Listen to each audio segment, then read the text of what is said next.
చాలా బాగుంది మీ అందరికీ చూడడం. ఏంటి ఎనర్జీ తక్కువ ఉంది, ఇప్పుడు సూపర్గా ఉంది.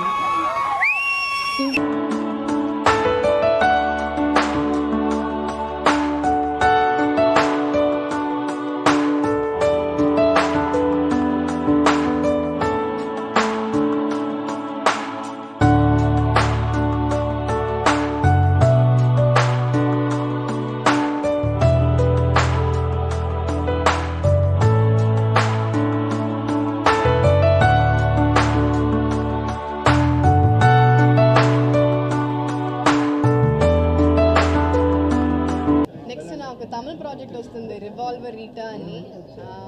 దాని తర్వాత నా హిందీ ఫిలిం బేబీ జాన్ అని. దాని తర్వాత ఒక తెలుగు ఫిలిం ఉంది ఉప్పు కపూరం. బేబీ నా